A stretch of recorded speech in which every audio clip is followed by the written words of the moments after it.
હાલો ખેડૂત મિત્રો, જય દ્વારકાધીશ, જય મુરલીધર. હવે અમે 3-4 જણા બેઠા હતા વાત કરતાં કરતાં ધીમે ધીમે વાત એમ થઈ ખેડૂતને 8 લાખ 10 લાખ 6-7 લાખનો માલ થાય. હવે મારા ભાઈ ખેડૂતનો દીકરો દીને રાત મહેનત કરે, 3-4 જણા હોય, 3 થી 4 સભ્ય, 12 મહિનાનો એનો મજૂરીનો હિસાબ કરો.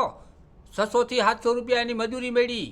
અત્યારે ગમે ત્યાં જાય તો 12 કલાકમાં 600-700 રૂપિયા તો મજૂરી મળે છે. કંઈ ટેન્શન, 100 રૂપિયાનું ટિફિન લઈને વહી જવાનું. અને તમે એમ કહો છો 8 થી 10 લાખનો માલ થાય. 10-15 વીઘા જમીન હોય તો એમાં થાય 8-10 લાખનો માલ. અડધો તો ખર્ચામાં વયો જાય.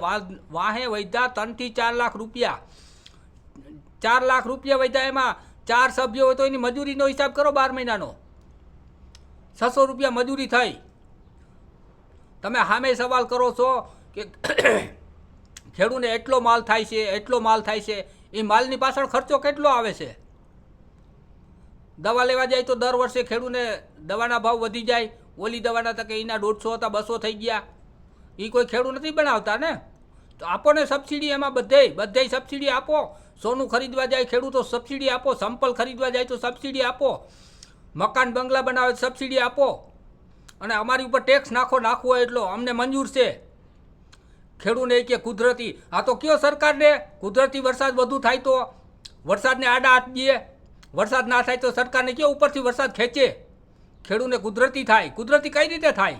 વાતું કરો છો, વિચારો. જય દ્વારકાધીશ.